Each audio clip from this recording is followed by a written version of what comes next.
Hey folks, welcome back to our Dice Tower preview. I'm Mark, and today we're taking a look at Human Punishment, The Beginning. Human Punishment is brought to you by Gada Games. It's for 3 to 6 players, ages 14 and up, and games range anywhere from 120 to 180 minutes. Ever since the Ghost Squad was founded, the government has been breathing down our necks with the desire to crush the project. But now, they're grateful we exist. We worked long and hard to put together the perfect team. Everyone on our team has exceptional talents, and we've mastered every task we've been given. Everything was demanded of us psychologically to prepare us for the worst case scenario. Well, the time has now come to prove ourselves. While risking her life, Rain has given us the necessary information. The attack on the network begins today. The AI wants to infiltrate it with their so-called human punishment virus. Human Punishment The Beginning is a semi-cooperative game in which you try to prevent the revolution of the machines, unless, of course, you're a machine yourself.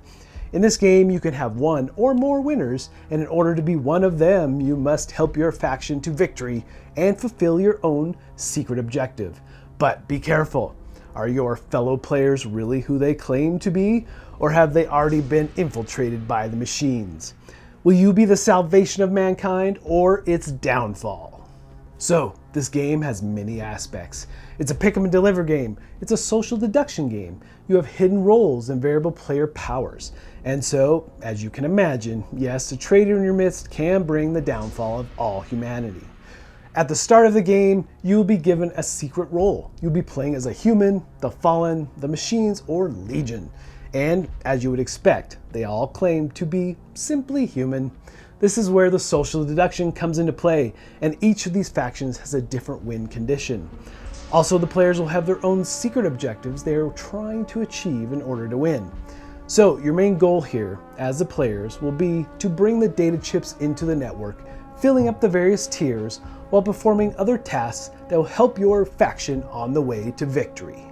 Now, there are 4 main phases to each turn. First, we have the action phase, where you will draw personal influence cards, perform movement and actions across the board.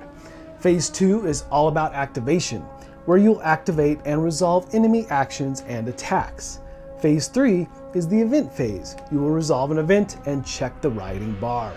And finally, Phase 4 is where you'll end your turn by passing the active player card to the next player. So, let's take a little bit closer look at a character and its stats. Going from top to bottom, you have action points, steps of movement, range for attacks, you have strength plus the number of possible red cards that can be used during an attack, and you have your defense number plus the number of possible blue cards that can be used during defense. Next, we have health points, program limit, and the number of influence cards drawn at the beginning of your turn, plus your hand limit. Your character can also be upgraded by enhancing your skill tree. Each character is very unique. So in the first phase, players will draw influence cards and move. All the zones do various things. Sector 1 through 3 are very important, as you will be picking up data chips to ultimately take to the network. And these stacks will have a varied number of chips that are human, machine, and legion, so you never know quite what you're going to be drawing from the top of the stack. Now, some of the areas across the board will have multiple actions available. Be mindful, of course, of the action points available to you. So you might stop by the junkyard to unload an unwanted data chip, or stop by the medical center to heal up. Or you might use these action points to attack an enemy that's in range. But you'll be moving through the city and performing actions available to you, and eventually arriving at the network to place your data chip. Your player board also has actions available. There's also some free actions that don't require the use of your action points. Oh, and there's even giant mechs. One for the humans, Apex, and one for the machines, Deuce. These mechs can really come into play and help you when you battle it out against the enemy. Now, activation for the enemies involves dice. The orange dice shows what area is active, and if there's enemy present, then they activate.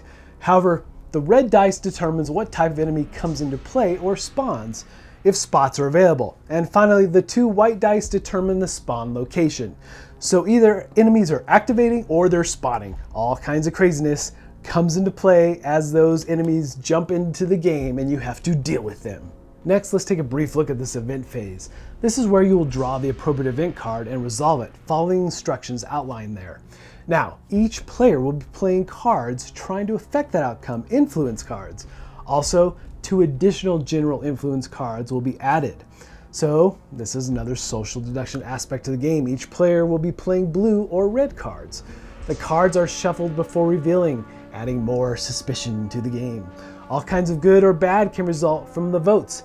These events can be varied as well. Decision cards events and enemy raid events might be the card drawn. Now, let's check the network. If all the tier 1 slots are filled, then the human phase will activate. You'll take all 3 chips, shuffle them, then flip them face up one by one. So now the players can see what data chips have been placed, but not by who. So many secrets. Also keep an eye on the tracks, like writing. If writing hits the yellow zone, well, it will negatively affect morale. Now, much like the human phase, the machine phase activates when all tier 2 slots are filled. Things get interesting here because depending on the player count will determine how to proceed. In a 4-player game, all players close their eyes and put a fist out in front of them. Then, all humans are asked to put their thumbs up while eyes remain closed.